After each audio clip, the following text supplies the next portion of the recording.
Hello, this is Daryl Ehrlich, and this is the Vietnam Voices, a series by the Billings Gazette, sponsored by Master Lube. And it is January 4th, 2016. Happy New Year. Although I'm guessing if you're listening to this, it's a little later for you. I am very, very excited to keep on doing this series. And today I have Russ Ponessa here. He has been kind enough to come in and share some artifacts and to talk, and we're excited to share his story. In fact, he's got a really neat one. My rule is I try not to steal thunder, Russ, so I'm not stealing thunder. Thanks so much for coming in. Thank you. Yeah, so let's start where we always start. Russ was with the U.S. Army in 1970 and 1971. Russ, I want to understand, where were you? What were you doing before 1970 and before the U.S. Army? Well, I graduated from high school in 1969, Hysham High School. Okay. And immediately after that, I was going to join the Marine Corps. But when I found out that you had to be able to swim 100 meters to make it, well, that was out for me because even though I took swimming lessons as a kid, I've always panicked in water. Okay. So I knew then I had to stay on land. So then I decided to go to the Army, and I thought, well, instead of enlist for 3 or 4 years, I'd volunteer for the draft. And that way I'd only be in for 2 if I didn't like it. And so that's what I did, was volunteered for the draft and immediately went in then. So. Okay. So you knew what was coming. Yeah. Were you concerned? I mean, by 1970, the war in Vietnam had been going on for commitment of combat troops for nearly 5 years. Did that concern you at all going over? I mean, you kind of knew if you volunteered for the draft, you probably wasn't going to be stateside, right? Well, I wanted to go. I wanted to go to Vietnam because I think when you're 18 or 19 years old, you're wanting to prove things to yourself, probably even more than to someone else. Mm-hmm. And so I'd had several cousins who'd been there in the Marine Corps and friends who'd been in the Marines and Army. A couple of them hadn't came back. Some had come back wounded. So I knew what was going on there. Plus, you saw it on the news every night. Right. So. Did it concern you at all? Well, I mean, it was just something that I wanted to do. Sure. I couldn't really tell you why, maybe to prove that I could do it, I guess. So. Yeah. So let's talk about after you volunteered, you're in, and what happened to you then? Where did you do basic? Tell me about that experience. Well, I went to Fort Lewis, Washington, and was there for the first 8 weeks of basic, and then at that point, I got my orders for the infantry, and that's what I wanted. So had 9 more weeks of training without any leave in between. So I had 17 weeks of training straight. Wow. And so that was infantry training. And then from there came home for leave, then went to Vietnam. 30-day leave? Yeah. Mm-hmm. Pretty standard? Yeah.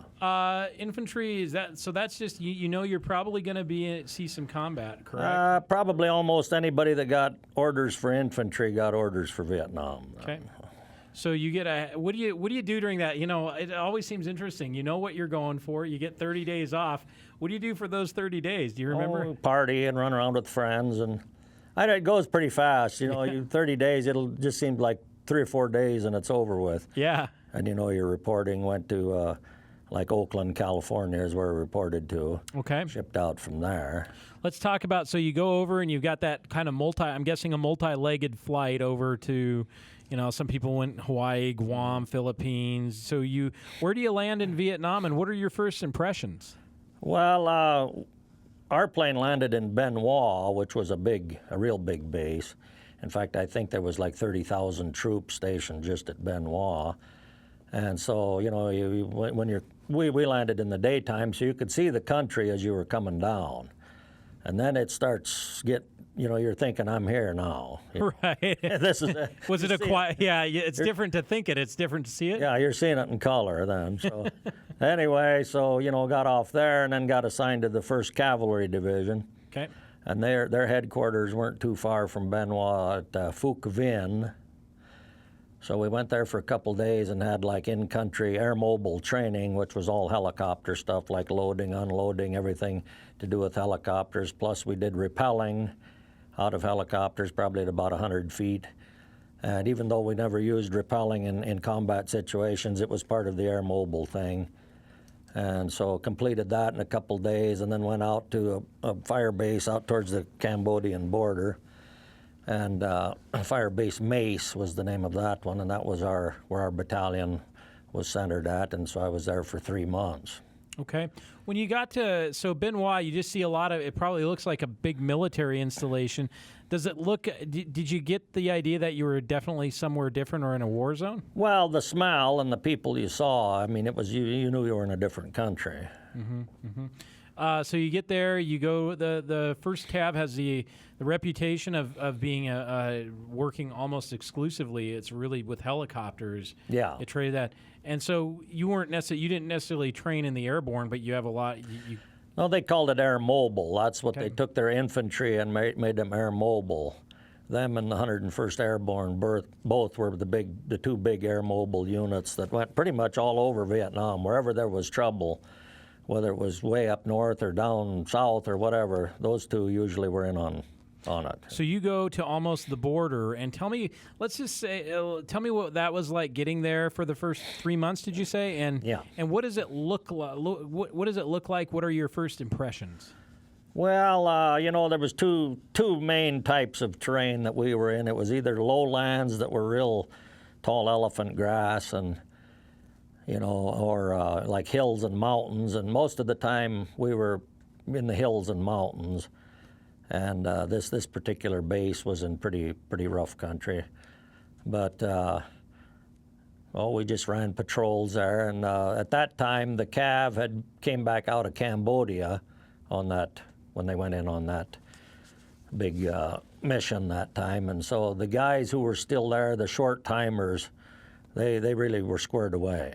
Yeah. And so they would take a new guy like myself and pair him up with one of those guys for like a month. So what was that like? What was it like working with a guy who'd been there for a while? Tell me what that kind of, was it training, hazing? Well, this was a black guy, and his name was Sam Mahan, and he was short timer, but he was still in the field, Mm-hmm. So he told me that, forget all the training you've had stateside, because this is what's going to keep you alive, what you're going to learn right here. So what'd you learn? What did he teach you? Well, there was a lot of things, like how to spot tripwire, how to spot bunkers, things like that. And that was a lot of it. And how to, not only that, but, there was so much friendly fire, how to watch for other people. And hopefully they were watching for you, Yeah, because it gets, if you're in hills and tall grass and stuff, it's hard to know where everybody is without if you're just shooting out in front of you at something that's moving, you could easily shoot someone. I think there was probably friendly fire casualties every day. Yeah. I mean, in the whole country somewhere. Yeah. Yeah. Was it good advice that he gave you to kind of forget what you had learned and learn? Well, I'm here, so. Yep. Is there from a kid coming from a place like Hysham, Montana, to now almost on the border of Cambodia and Vietnam, that had to be quite a scenery change, or was it? I mean. Well, we have rough hills here, like where I grew up, around Hysham and Bighorn. It's real rough country. Of course, it doesn't have the foliage, but some of the terrain in Vietnam is straight up and down in the mountains, like on the borders, but you have a lot of foliage with it, a lot of trees, a lot of brush, more than like, say, here, but... So you went out on training, you did patrols. What's that first month like for you? Well, it was learning, and we had a little contact, nothing serious at that point, and we had a few firefights, just small ones, and we had some friendly fire incidences where a couple platoons got crossways with each other and didn't see them, and shot each other up and killed a couple guys, and a new lieutenant had called in artillery on some of his guys and killed a few of them. But that was just going on, seemed like all the time somewhere, So. Right. Is that, do they teach you about that in basic? I mean, that's kind of a reality, I think, that some people didn't realize was going on, that some of those names on the wall. I don't remember hearing anything in training about anything about friendly fire. Yeah. Yeah. But, some of the new lieutenants that would get there from OCS school would be reading a map and calling in a fire mission. And a friend of mine who was an excellent map reader stopped one because in 5 more minutes we'd have been blown up because he was given our coordinates of our position. So you see, I mean, it was just, there was something happening all the time that you had to look out for, Yeah. Yeah, so we're mostly who you were worried about being close to the border. and being 1970, 71, are you worried mostly about NVA regulars, or are you worried about, is there some Viet Cong, or who scares you when you're there? Well, there was both. There was both, but the NVA were way more dedicated and way more trained. I mean, they wouldn't surrender like the Viet Cong would. Right, right. So you're up there, and tell me what a regular patrol is like for you in a place like that. Well, they run them in different sizes. A lot of times, smaller sizes are more efficient because you have less people in one group. So, a squad would be 8, 9, maybe 10 at the most guys. And of course, you'd have an M60 machine gun with you. Usually, you'd have a medic with you. If you were gonna do like a recon, a squad size really isn't looking to get into contact. They're just looking to find something. Then they call in more. But sometimes you'd work in a platoon size. So you were there for 3 months. Then what happened after 3 months? Well, at that point, the 23rd Infantry, the Americal, was putting a lot more troops together because they were planning to move north, way north to Da Nang to take over part of the 1st Marine Division's area of operation. So the CAV told us that anyone with less than 6 months in country was getting transferred. Well, we didn't want to go, but there was nothing we could do about it. Right. So we get transferred, and we took a night flight on a C-130 to Chu Lai, and we get there, and then we weren't really new guys. I mean, we had like 3 months in country, but really sometimes that's still kind of new compared to the other guys. So from there, we go out to a fire base called, there was 2 fire bases that the battalion was operating in, LZ Mildred and Fire Base Marianne. So we go out to Marianne, and that was our one that we operated out of. And so it had a rotation, like of the 5 infantry companies that was there. They would rotate, like one would go on the hill for so many days, the other 4 would stay out, kind of securing the countryside or trying to patrolling and night ambushing and all that, and then they'd rotate back and forth. But the whole idea was that in about a month, those fire bases were going to get turned over to the ARVNs, the South Vietnamese, and then we were going north to Da Nang. Okay. Well, let's talk about for a second. You're a Montana guy. What do you miss about home when you're over there? Well, a lot of things. Yeah. What? Anything that sticks out in particular? Oh, I don't know. I mean, you wonder what your friends are doing. You wonder why none of them ever wrote to you, and your family. Like your mother or sister will write like once a week, and you try and write when you can, and so you hear a little bit from home, and they send you stuff like cookies and pictures from home, and so. I remember one time my mother even sent me a little clump of sagebrush just so I could smell it. So you even got to miss sagebrush. Yeah. Yeah. That's a great story. Did you do a lot of writing back to them? Oh, I'd average probably once every 2 weeks. Okay. Would you talk about it? I mean, would you tell them how life was, or would you just was it small talk, or how did those letters sound? Well, I didn't tell them about anything major that was going on, but they'd kind of figured this out when they'd watch the news at night, and they knew what area I was in. Right. And something was going on there that I hadn't said anything about, so they kind of put this together that I wasn't telling them everything, So. Right. They got a clue. Yeah. So now, does that mean that you transferred over to the Americal from the 1st? From the 1st Cavalry, yeah. Okay. So let's talk a little bit about what's just when you're on one of those fire bases. What's a daily life? What's a day in the life like? Because that's what I don't think people. It was understand. very crude living on a fire base because there's no shelter as far as trees or anything because everything has been demolished within a certain radius of the perimeter. Okay. So on the fire base itself, it's more or less just a bare hill with bunkers dug in, like communication bunkers, artillery pads set up, mortar pads. And all the way around, you've got perimeter bunkers where the infantry who are on there, guarding the perimeter use those. And, of course, then outside the perimeter, you've got a lot of wire, you've got mines, you've got everything, to try and protect the perimeter. Yeah. So are you living in a hooch? Are you living in a tent? What are you living in? It was mostly bunkers.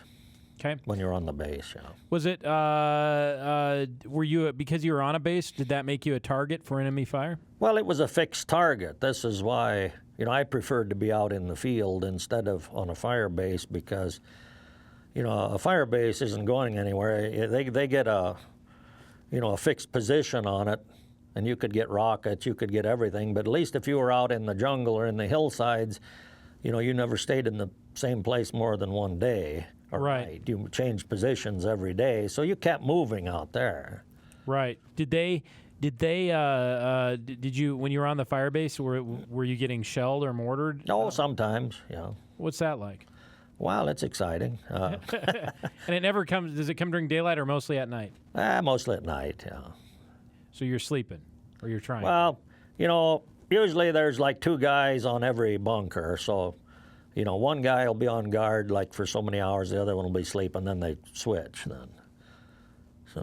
What's kind of our daily life? Are you eating sea rations? Are you eating?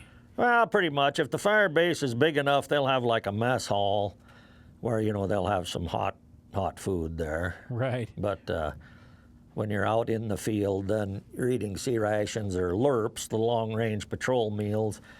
But like about every 3rd or 4th day, they'd resupply you. Like the Huey helicopters would bring like, clothes, they'd bring new guys, they'd bring mail, sometimes they'd bring some hot food out there, like once or twice a week. But when you were there, tell me a little bit about night patrol and ambushes. What were they like?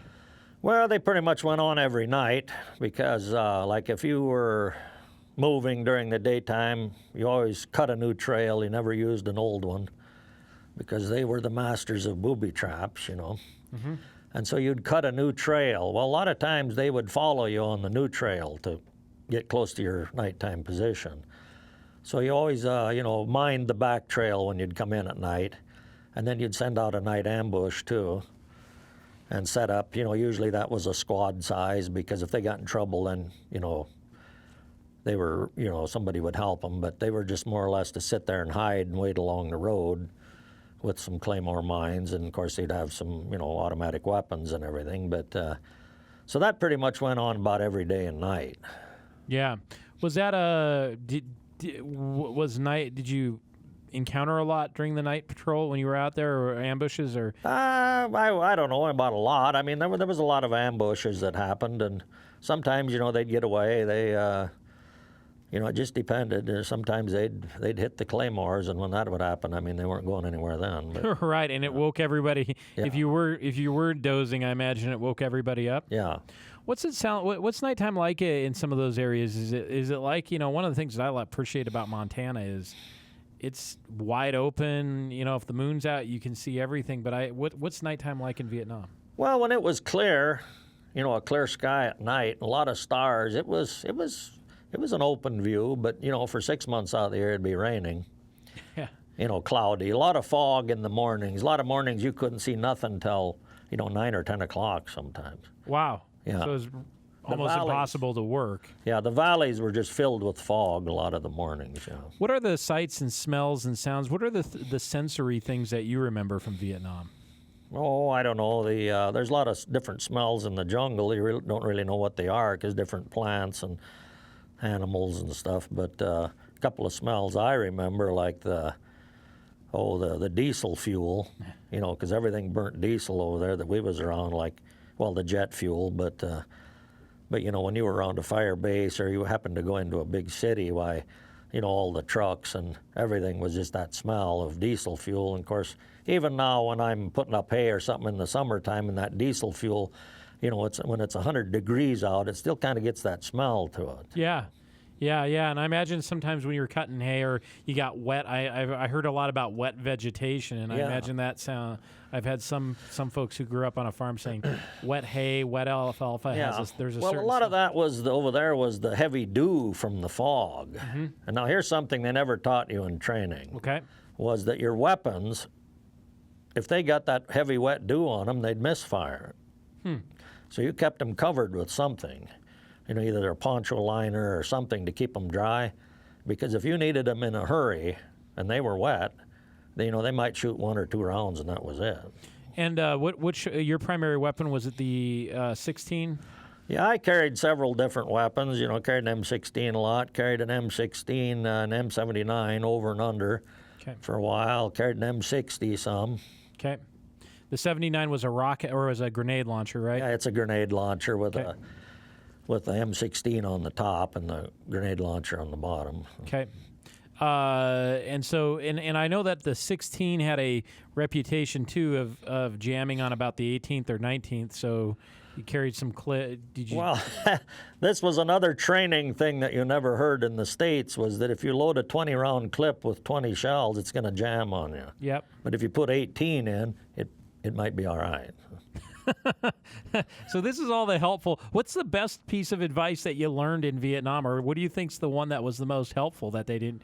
I mean, there's a whole bunch of stuff you learned, but Oh, probably, when the guy was training me in the first cav as far as going down a trail, and anything could be booby trapped.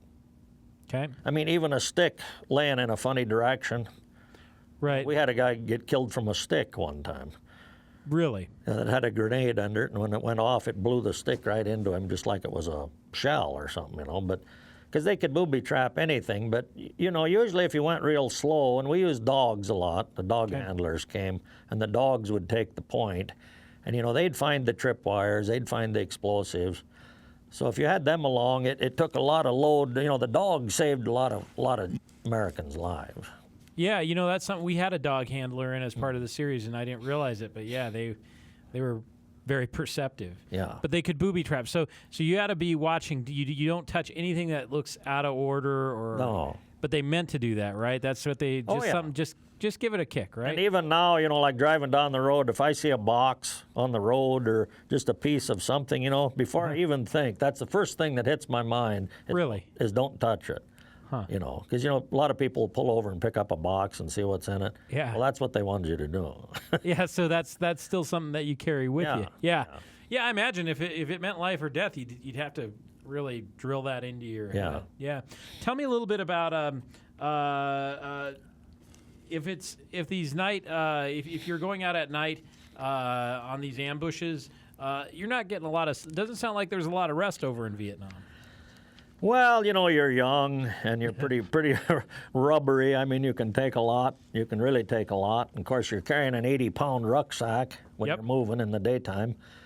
And so that's a job right there. But, and of course, the heat can play out. A lot of people had heat stroke. Some had to be medevaced from things like that.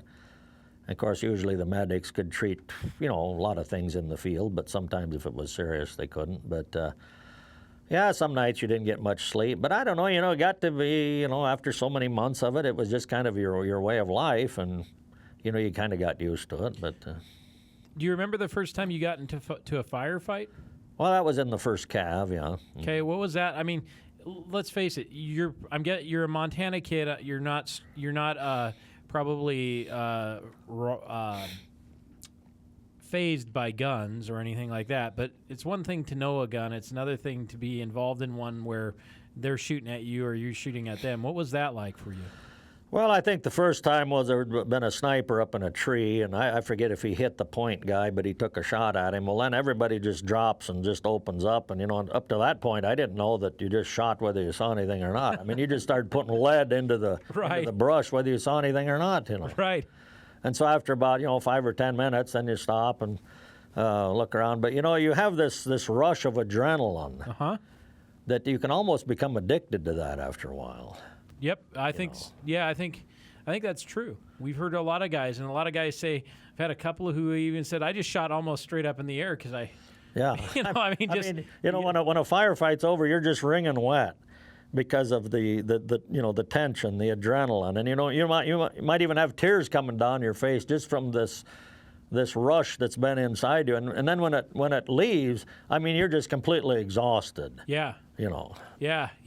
So what do you do after? I mean, a lot of people, thankfully we live in a country where the average person may never know something like that. What do you do afterwards? Do you go back? How do you kind of let all that out? Do you sleep? What do you do? Well, usually, I mean, after a firefight, if you didn't have any wounded or anything, if you had wounded, you had to get a medevac in and take care of them. And usually you just, the squad leader, platoon sergeant would say, ruck up, and that means get your stuff on and start moving again. So Because, you know. Was that hard to keep on going after something like that? Because I think if I had one of those situations, it might be life-changing. But for you, it's the hardest part was if somebody got wounded bad enough or killed, you know, that they were leaving and you knew that they weren't coming back. Sure. And, you know, the hardest part was to see that gap there. And, of course, you know, the next day there'd be a new guy in his spot, and that was his replacement. But, you know, that guy there, if he was wounded or dead, I mean, he was leaving, and, you know, that was the hardest part for a day or two thinking about that. But after a while, the new guy, you'd get to know him, and pretty soon, you know, you just kept on going that way. Was it odd? Just, I mean, it's kind of a disconnect. That guy doesn't. The new guy coming in may know a little bit. He doesn't know what he's walking into, and the old guy it just seems like a new guy shows up. Doesn't give you a whole lot of time to, and maybe that's good to think about it, but it's a little odd, I would imagine. Well, and then things happen sometimes, like I'd been medevaced a couple of times for malaria and pyorrhea with my gums, and every time I was gone, it seemed like something happened, you know. Right. And so I came back one time, I think it was with the pyorrhea. I'd been gone for 3-4 days and came back and the whole squad was gone. They'd hit a booby-trapped artillery round and took out like 12 guys. So at that point, it was all new guys taking their place, and they made me the squad leader because I had 5-6 months in country. Huh. So here I was with all new guys that didn't know nothing then. Right. That wasn't a good feeling, I bet. Well, it was pretty tense and, dangerous when you got to take all new guys on a night ambush that have never been just out. got there, yeah. Yeah, because they're nervous, you're nervous. Yeah. What was the squad morale like? Because this is pretty late in the war, too, and you're drafting guys who, there's always been people drafted who didn't want to be there, but it's not a very popular war at home at the time. What's that like? What's the morale like in a lot of it was pretty bad, pretty low, because the thing about the Americal division, you see, they just had the court-martial of Lieutenant Calley with the My Lai massacre. And so really a lot of the officers didn't want to be in the Americal. They figured it would damage their career. Wow. So there was a lot of trouble in the Americal, morale-wise and everything-wise, because the leadership wasn't what it was in the first Cav, because of these things that had happened. And so it was I imagine it was difficult to. Yeah. And was it was the America? So you were working in a division, and yet were you aware of that whole My Lai massacre?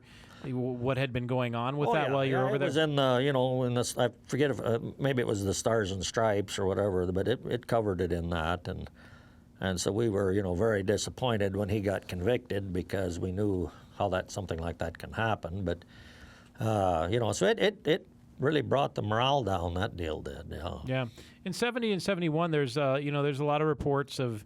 Yeah, I know the U.S. Army. I believe the U.S. Army issues a report on either substance abuse, drinking, drugs over there. Did you see a lot of that over there? Was that because you didn't see a lot of that in the early, but as I've talked to guys later, they certainly saw that. Guys didn't use it out in the field, but when you'd come into a stand down for 3-4 days, people really got to party, and of course some people just drank. Mm-hmm. There was two different groups. There was the drinkers, and then there was the drug guys over here. And usually they didn't mix when they were partying. Okay. But if they were going back out to the field, then they didn't take it with them because, nobody was going to put up with that out there because... Get yourself killed. But there was a lot of it in the big bases, and even some of the fire bases. Yeah, there was a lot of drugs then. Yeah, yeah. But I also heard that you didn't use because if you're out and you had a response time was everything. So it was back when things were at a. But if they got on drugs, too bad. something usually happened that they were usually confined or something. Yeah. I mean, if it got too far out of hand. But. Yeah. So let's talk a little bit about. When you were out at the battle at the fire base Marianne and the book about it. I want to hear about that. And the book is Sappers in the Wire. Correct? Is that? Yeah. And tell me, let's talk a little bit about that with you. Well, that was the area when we first got up to the Americal, where we were going to turn those bases over to the Arvins, and so I was in Delta Company. We were off of Marianne a few miles that night. Charlie Company was on the base. There was them. There was a company or two of ARVN soldiers there, and an artillery battery. So about 3 o'clock in the morning, we heard all these explosions and everything going off from the hill. And you could see big balls of fire and everything. And so it came over the radio that Marianne was getting attacked. Well, there was nothing nobody could do as far as bringing in help at night, you know. So our company... Because it's hilly country too, right? Well, yeah, it's real rough country. It was mountain country. Okay. And so we got a call that being our company was the closest one to the hill, that at daylight they'd be airlifting us in to secure the hill. So nobody slept from that point on that night, you know. So about, well, it was foggy that morning, so it took a while, but they brought like 15 Hueys to pick up our whole company at one time. And 3 Cobra gunships were alongside of us going in.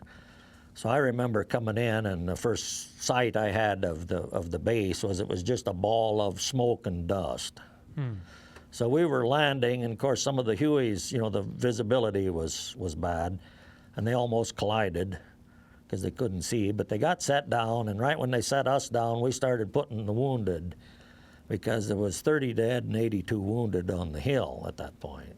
So we started loading the wounded on the same Hueys. Now they left the dead back for them because they wanted to take care of the wounded first. And so this is how it started, securing the hill, and it took several days to get it secured. At that point, the main attack had been over, you know, but it was still, we were still receiving mortar rounds and sniper fire, things like that. So we were on, you know, full alert, 24 hours. Yeah.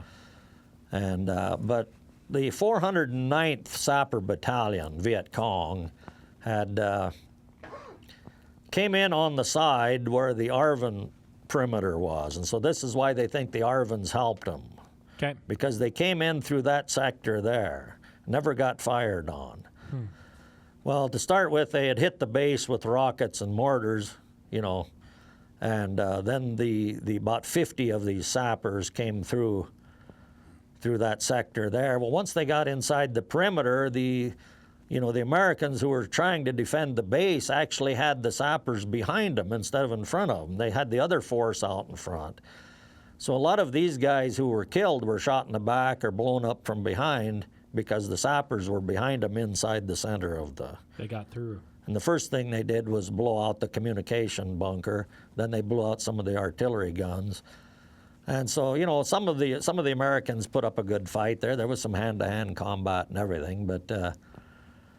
So we took the hill over. Their company commander was dead. Their first two lieutenants were both dead. So there was no commander on the hill till our captain got there. So we started securing the hill, and then that, you know, took a while, and so got it cleaned up and put back together. And then we ran patrols for, you know, a couple of weeks, and I don't know. A couple nights after that attack, when we were there, another group of sappers actually tried to come in again. Was the ARVN there, or did you clean out the ARVN? They were there, and they did absolutely nothing. They never fired one shot. They never fired an artillery gun. And so, you know, it was pretty obvious that... They were in on it. Yeah. But the group of sappers that tried a few nights later got right in front of this 50 caliber, and they didn't make it, so... Good for us. Yeah. Did the I mean, that's got to be a very scary thing to see the aftermath of it, that they're shot from behind, which meant that they got in. Yeah. And all of that. That's a heck of a thing to have to clean up. Was that a spooky thing for you? It was very, very spooky at night because you knew that they were still out there. I mean, you just felt it. You could feel them watching you even. Every once in a while, they'd send in a mortar or something just to let us know they were still... You know, there was a lot of Cobra gunships really combing the hillsides and doing a lot of firing, but still, you know, they were out there. Right, and that they could crawl through the wire is also, I mean, the sappers were a pretty psychologically tough thing to deal with too, right? Because the idea that they could try to get close to you. Well, they were highly trained in North Vietnam. And so when they came back down, like this 409th Battalion of Sappers, the 5 years before that, they had hit a number of American bases. They had hit, I think, 3 Marine Corps bases. They'd hit 3 or 4 Army bases. They hit a Special Forces camp. every time, they would kill Americans, blow up helicopters, blow up artillery guns. But sometimes they would lose half of their force doing it, but they expected that. Now at Cameron Bay, when they went in there, and that was, about a month after this happened, they went into Cameron Bay and blew up 2 million gallons of aviation fuel. So they were very well trained. Yeah. And when they'd go through, when they'd come through the wire, they didn't have any clothing on. They'd smear their bodies with mud and grease and charcoal and everything. And they'd carry an AK-47 and a satchel charge of explosives because they had the rest of the unit outside, pumping in rockets and mortars, supporting them. So they were very well organized, but the information they had about Firebase Marianne, the distances of everything, and how their rockets and mortars were just pinpointed, fixed. I mean, they had to have information to have accuracy like that. Yeah. Did that make you angry? Oh, yeah. Yeah, really. Yeah. You have to clean up that mess, and you see Americans got killed. That's tough. What is how long does it take to get that base reestablished, would you say? Well, they start bringing in new guys, and, in about a week, they had a lot of new guys in there to, take the place of the other ones. And so then, we ran patrols for a few weeks and actually had 2 more guys get killed on an ambush. The Viet Cong had ambushed one of our platoons and killed 2 of our guys. Then we'd killed, maybe 4 or 5 more Viet Cong. And then they just decided, well, we're leaving now, going to Da Nang. So we went to turn it over to the Arvins, and they didn't want it. So they just abandoned it and left it then.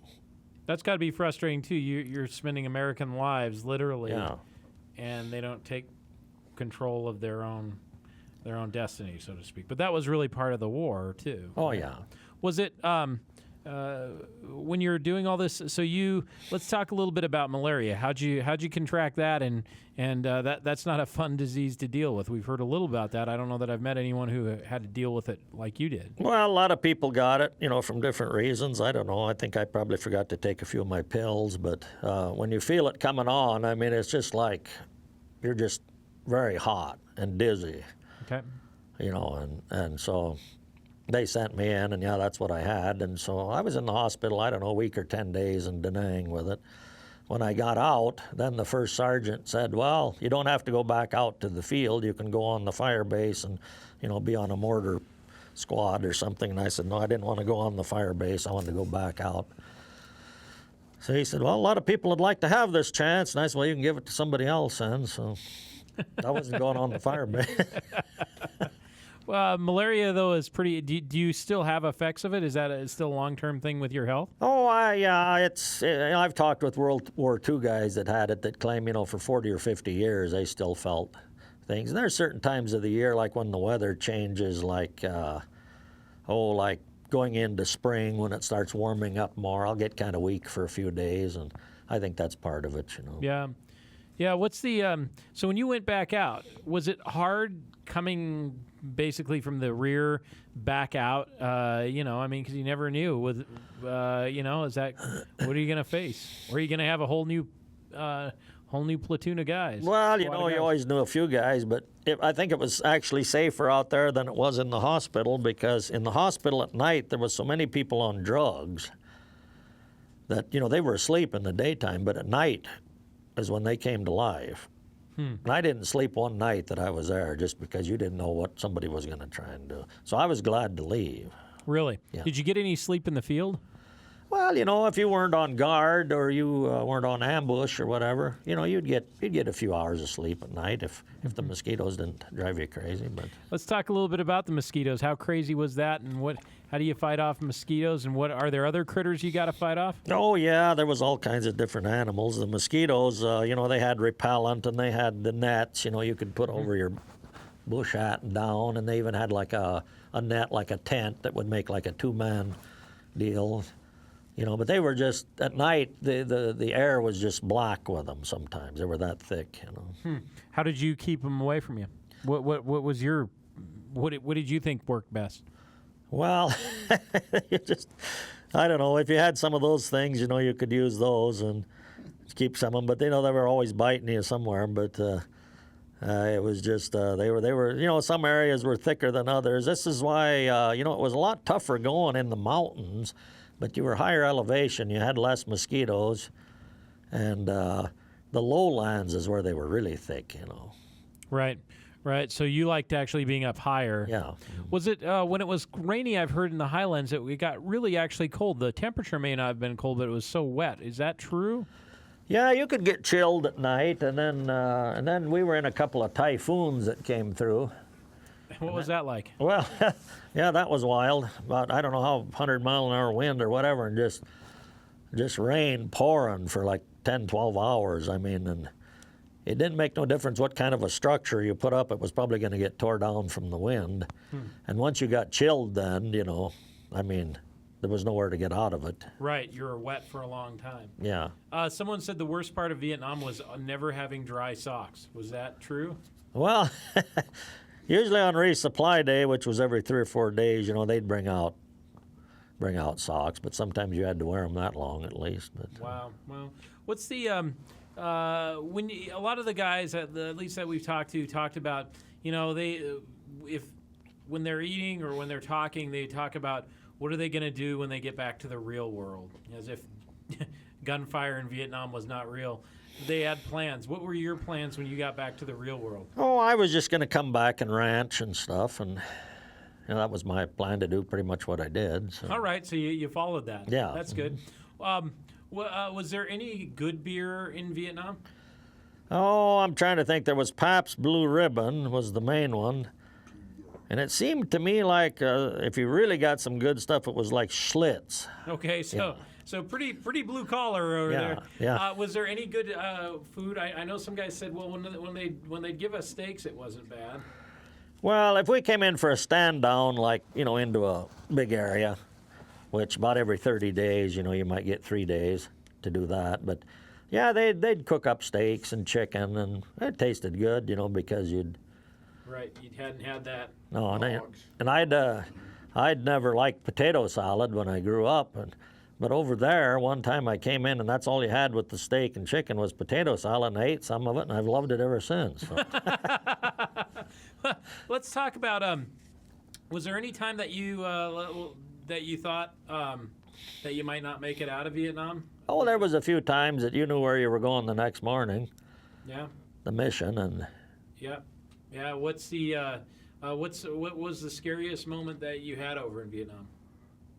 Oh, I don't know. Probably the one where I talked with God the most was one night we were going to have to go down and cross this little river and kind of assault this mountainside. We knew they were dug in over there, even though the Cobras and the jets and everything had worked out on it for all day.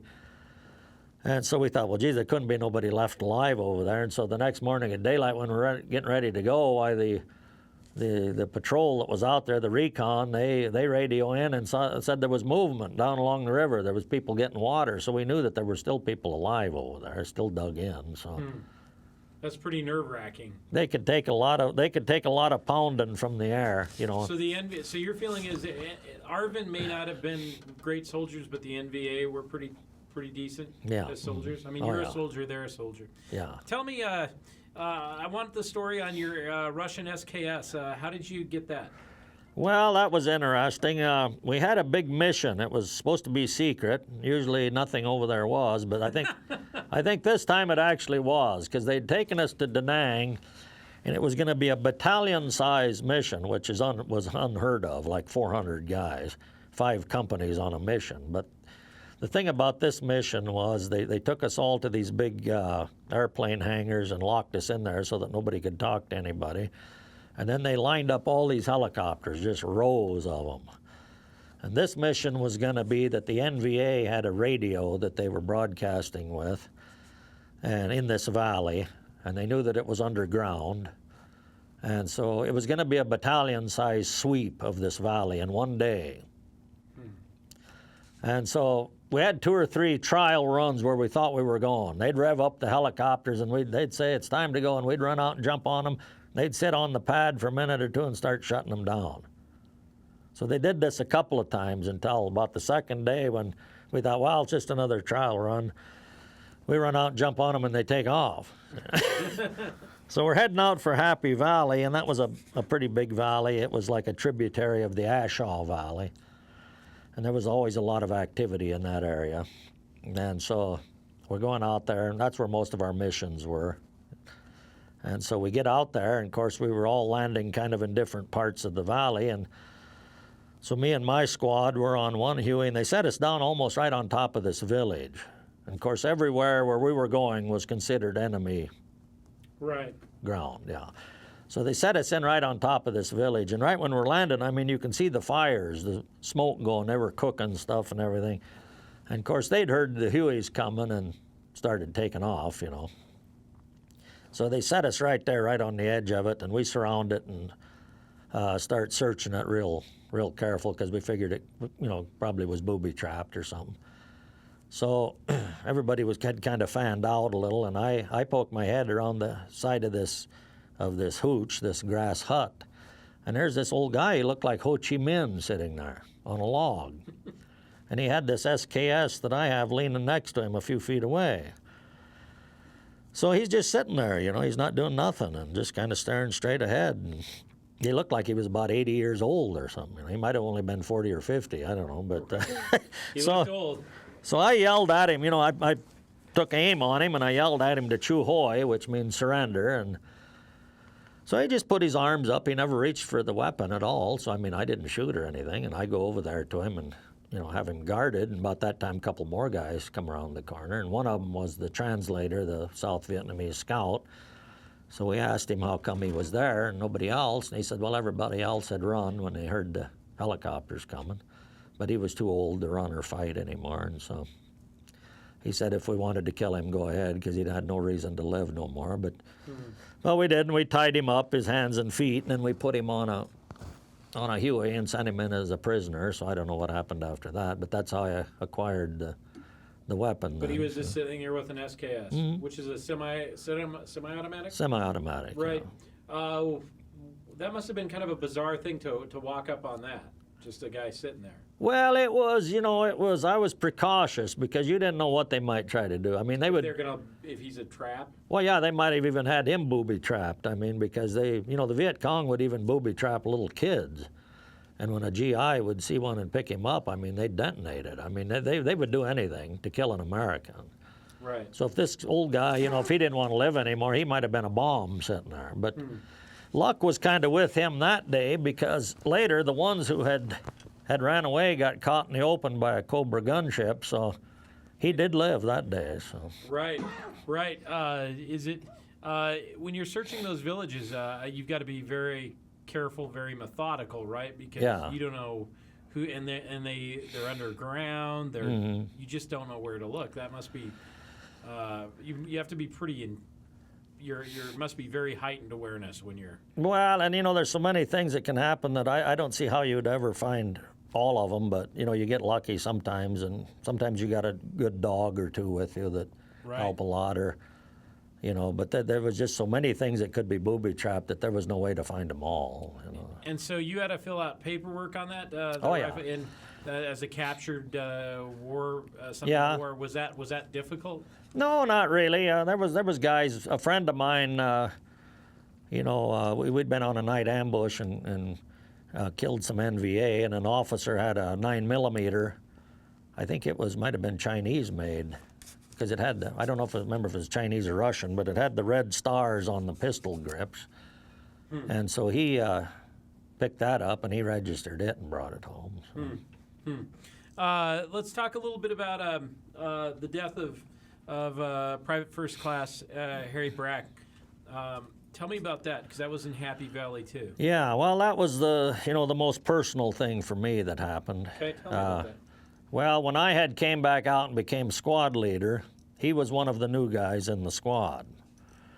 But we just kind of instantly liked each other. He was a farm boy from Kansas, and I was from Montana, kind of the same thing. So we visited a lot about the country life and our families, and I knew a lot about his family and his life. And so, the new squad kind of looked up to me because I was the old guy, And so I felt responsible. How old were you at that time? 19. Yeah. And so actually, he was older than me. Yeah.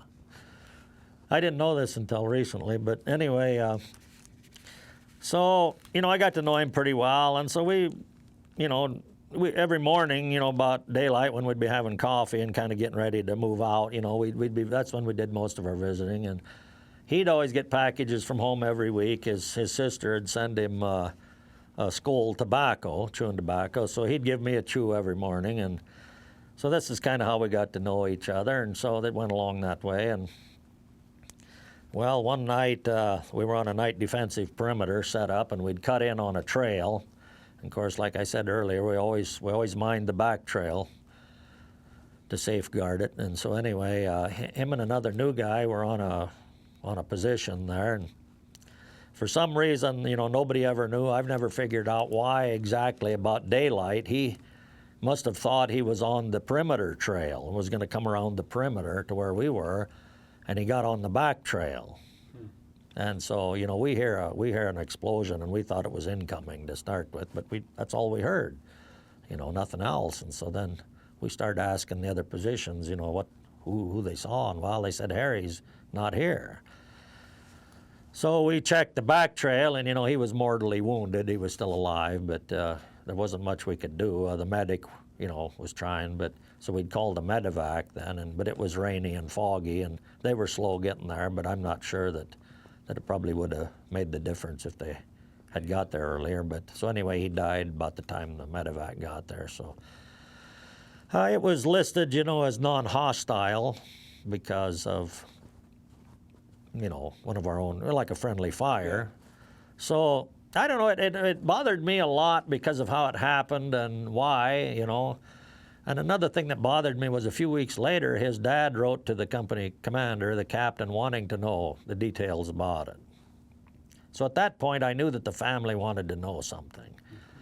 Well, I didn't really know what they had ever been told, So it just bothered me a lot because he was my friend and, in my squad, and I thought I should at least contact his family. But when I got home then, like a month or two later, the whole attitude towards the war here, including your own family and friends, nobody wanted to know about it.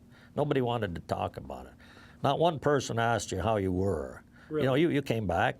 You're back now. As if you just appeared there. Yeah. So at that point, you realize that not to talk about anything about it. Mm-hmm. So for years, I thought about him and his family. I knew he had 2 sisters, And so finally, just in about the last year, I started, taking care of some things that I always wanted to do because, everybody's getting older by the day. Yeah. And so I had my brother look up on the internet the family name, and I knew the name of the town. And so we found out then that both of his parents had passed away. And so in the obituary of the mother, who was on the internet, my brother got the names of some people. So I just picked one of the sisters, and I didn't want to call to start with because, I didn't know what they felt. Mm-hmm. Yep. So I just wrote a letter, addressed her name to a letter, and I didn't even have any mailing address other than the town, and sent it. And I put my phone number in there, and so, about a week or 10 days later, she calls and couldn't believe. Because for years she had wanted to talk with somebody who had known him, Right. And she just couldn't believe that this had happened. And so we started visiting, and, I had a lot of things that I wanted answered, and she did too. And, she told me that up until I started talking with her, she had never talked about Vietnam with anybody. So now we have opened up, and we've become friends, and we visit a lot about it and other things too. And it's just been a real good thing that's happened, for both of us. Yeah, I don't think. I'm guessing your experience not finding people who tracking people down is different, but just not talking about it. So you came home. Let's. I don't mean to kind of. I'm jumping ahead a little bit. So you came home and there was no. You were just expected to get on as you had been, as if this didn't happen. Is that right? Well, I think, even your parents and everybody, they wanted you back safe and everything. But when you got back, for them, it was over. Mm-hmm. And they just thought, it's over for you too. But, inside you, it wasn't over, Yeah. Yeah, because you saw a lot of things, and just to not one day, but be over there and a month or however long later you're back here, it's hard to just turn it off like a light switch. But I think that people need to talk about it. Some people, I guess, it's a lot harder than others too. But what was the hardest part about getting back to life for you? Oh, I don't know. Back then, I just kind of fell back into. I had a chance to re-up when I got out. They offered me like a staff sergeant, E6, if I'd re-up, and I had no more interest in the military after being over there, so I passed that up. I just came back and, kind of started ranching again with my dad before I went out on my own, and so I had kind of something to life to fall back into where a lot of people didn't. Sure. What was when you got home? So you got home in '71, is that correct? I got home 15th of December, '71. Okay. What was the attitude there, like, not only of your family and friends, but had people? It's almost like by then Vietnam is beginning to wind down. Yeah. Was it an afterthought, or what was the attitude when you came back? Describe that for me. Well, most people didn't say anything. A few of the older people would, act like they were glad you were back. But actually, there was some people your own age who had been to college and everything that were kind of insulting to you. In what way? Tell me about that. Oh, they'd say things, Okay. that. Yeah. What when you came back? What did you? So you got to pick up with ranching, and that's what you did. Did anybody ever? Have you ever before you talked with Harry's sister? Was it something that you talked about at all, or not at all? Vietnam. No, the only people you could talk just a little bit with would be other veterans, Vietnam veterans, but a lot of times they had their own problems, and you could tell that you didn't want to talk about too much with them because, if they were drinking or something, it was just going to make it worse for them. And really, yourself, all you did was go in circles with it. You never found an answer. But the only answer I've ever found is talking with his sister, because we both found some answers and realized that for most of it, there is no answer. Yeah. But, if you're talking with someone else like yourself, and maybe they have problems drinking or something, it really isn't going to do any good to try and talk about it in that way. The VA now has some real good people to talk with. They'll really, really help you, if you give them a chance. Right. Tell me a little bit about. So when did you get your order? When did you get to come home, and what was that like leaving Vietnam? Well, just all of a sudden, the days were winding down, and all of a sudden you're back at Da Nang. You're getting short. And so there's new guys getting off. They're coming in the same room where you are when you're leaving. And, of course, you remember back a year before when that was you. Yeah, what did you think? What was that experience like? Did you know? What do you say? What do you do? I had my good luck charm around my neck. I had an AK-47 round that I drilled a hole through. A lot of people did that. They had their good luck charm. So I had my AK-47 round around my neck. And so this guy said, well, they're not going to let you take that home. Because I said, well, I got to take it home. They said, well, they're not going to let you. They're going to take it away from you when you go through the checkout, the deal. So I seen a new guy. I didn't even know who he was. I just start visiting with him. And I take that off and I hand it to him. And I don't even know his name. But I said, this worked for me, and so I gave it to him. So. Wow. What did he look like? He was not shell-shocked, but it was, that first look when you get into country, I imagine you're just overwhelmed. Well, I remember when I got there, and of course you're seeing the guys who are leaving, and they look so old. And, if they've been out in the jungle for a year, they're all brown and they look old. They might only be 20 years old, but they look so old compared to you, Yeah. And so, you're just scared because it's all new. You don't know where you're going. You don't know anybody. You might know one or two guys that you knew in the States that might happen to be on the same plane, but usually they get sent to a different company or something than you. So really, you know nobody. And you get, when you get to the new company and, a few of the old guys, they don't have much to do with you, but one or two might. They say, come on over, sit with us now. You got to learn some stuff here. You can't stay by yourself over here and make it. You got to be a team. So they bring in, a few old guys are pretty good, and they work in, and they're friendly to you. And when you screw up, they let you know. But that's how you learned over there, Yeah, it was on the job training. Yeah. OJT. What was do you think you aged a lot in that year? Because some guys said I think I aged more than a year in that full year. Did you? Oh, I don't know, probably. Just because, the weather, when you come back, like you get back in the middle of the wintertime, you're all brown and everything, Doesn't fit for Montana, does it? No. No. So you got back in December of '71, is that correct? To Montana. Was it a shock coming back to the cold? Oh, yeah, it was a lot of snow here. Back in those days, we used to get a lot of winter here, and 20 below and 2-3 foot of snow. It was cold. Yeah. What was the coming back?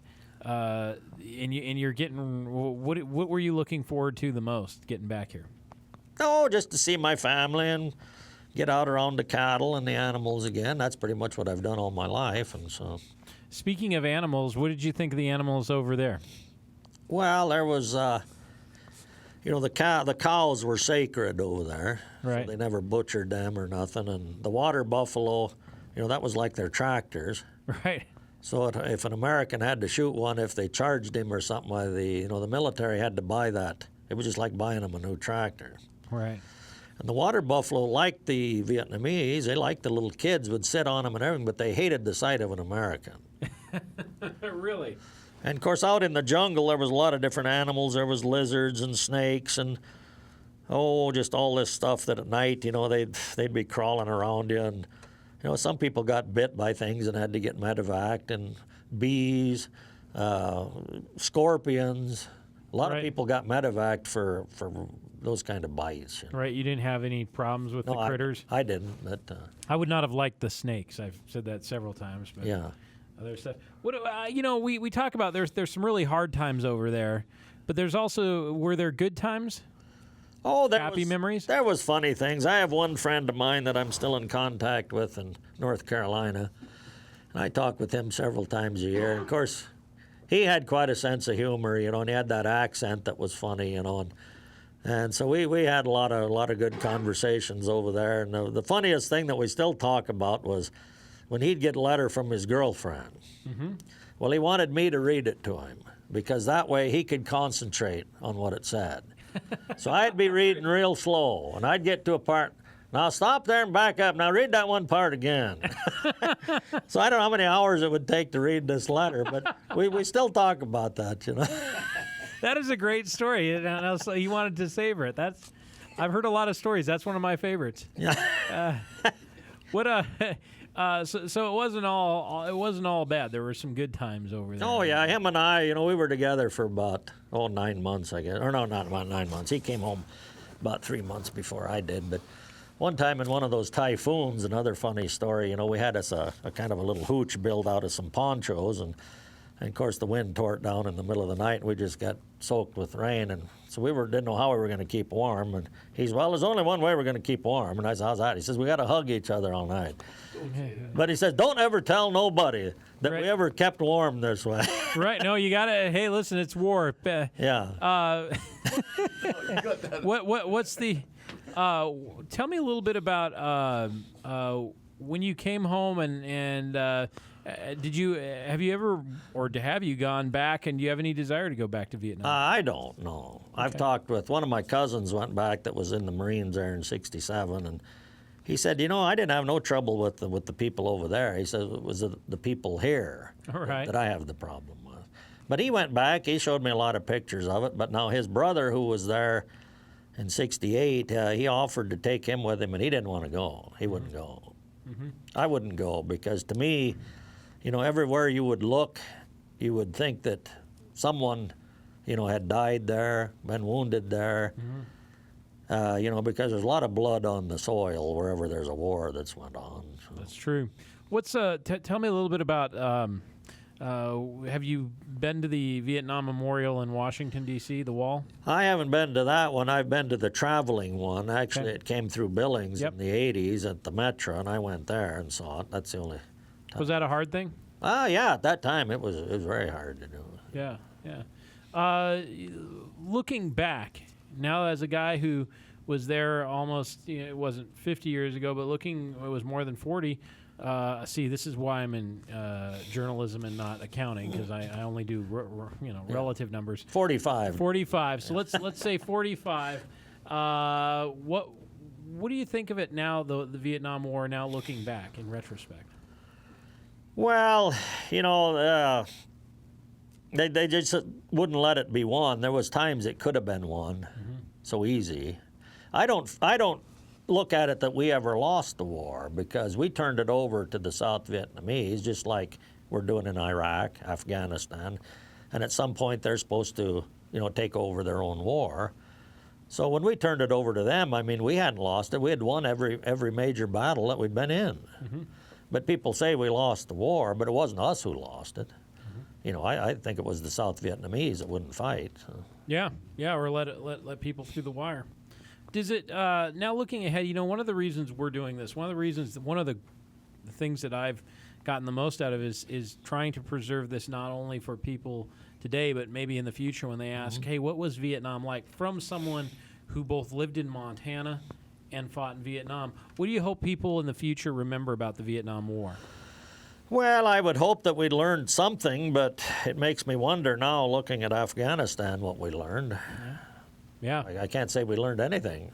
Yeah, that's got to be frustrating for a guy who was over there and saw guys lose their lives. My son-in-law did 2 tours in Iraq and Afghanistan, and Afghanistan was different than Iraq. It was. Yeah. Does your family, do people ask you a lot about Vietnam? No, not really. My daughter, being her husband was in the military and did his tours and everything, she's gotten a lot more into it the last few years. And so, she even told me a year or two ago, you should document some of this stuff, because someday, the grandkids might like to read about this or something, Right. Well, we hope we did part of that. Yeah. We do part of that. What do you, when you talk about it, what do you tell her about the war? Mostly what we've talked about, or would you tell her? Yeah, pretty much all that. Right. Has your perspective on Vietnam changed? Yeah, it's changed a lot, because now, I don't hate the Vietnamese people anymore. You're trained to hate the people you're fighting. Mm-hmm. But now that I have studied it for all these years, read a lot about it, watched all the documentaries, we were in their country, mm-hmm. and they were fighting for their country, and they did a good job for what they had to work with. I mean, they had no air support. Yep. If we wouldn't have had the air support we had, the aircraft and artillery, we would have ended up like the French at Dien Bien Phu, as far as I'm concerned. Because on the ground, the Vietnamese were dedicated, and they were the masters on the ground. Yeah. So you have respect for the fighting that went over there. It was not. Mm-hmm. Yeah. Especially, I know the North Vietnamese were tough. Yeah. Tell me about the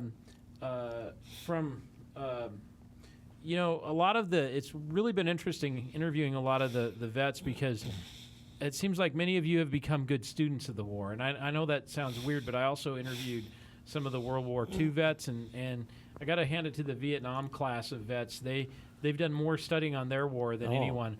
What things, when you either hear things in movies, television, music, books, what are things that you think have got it right? Well, the movies they did about the actual events that happened, like We Were Soldiers with Mel Gibson, like Hamburger Hill, these were actual battles that happened. And of course, some of it was probably, made to fit the screen a little. Mm-hmm. But a lot of it, when you're studying something, a piece of history, it's way different than just some fiction that somebody made up. Yeah. Do you so you can watch documentaries or movies about Vietnam? Well, this is what I've done. I think this is part of how I've gotten through it the way I have, is by studying, reading a lot about it, the whole history of Vietnam, clear back even before World War II. Right.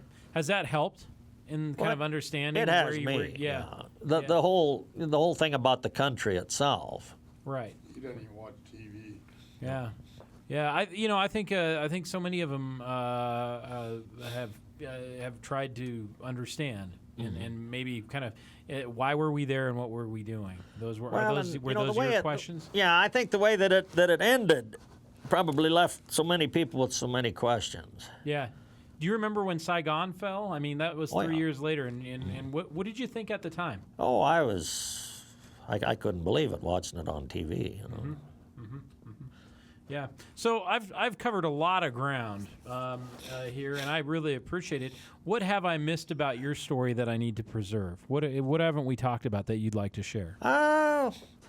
I think that, probably the topics I wanted to talk about we have. I guess right now at this point, I would like to thank one person that made this happen for me, a Marine Corps veteran, Dennis Guy from Custer, Montana, that actually called you. And he's sitting here, yep. Yeah, and yep. he's here with us.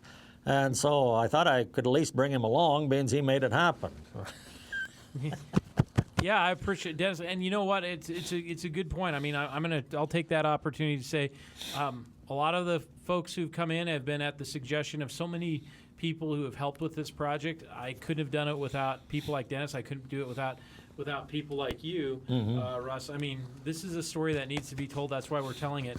So I want to say a couple things. Thanks for coming in and doing it. I know you're busy. Listen, when you got animals to feed. Well, I do that in the morning, but I want to thank the Billings Gazette and Master Lube and everybody that has put this together, because after this many years, to be able to tell the story, it's still just kind of unbelievable that it's happened, you know? Yeah, well, let me tell you, the response has been overwhelming, and I appreciate everybody who's listened, who's viewed, who's read the paper, not just because they're reading the paper, but because they're experiencing history. And I think one of the things that has been said to me most often is we thought we knew the war, but we didn't.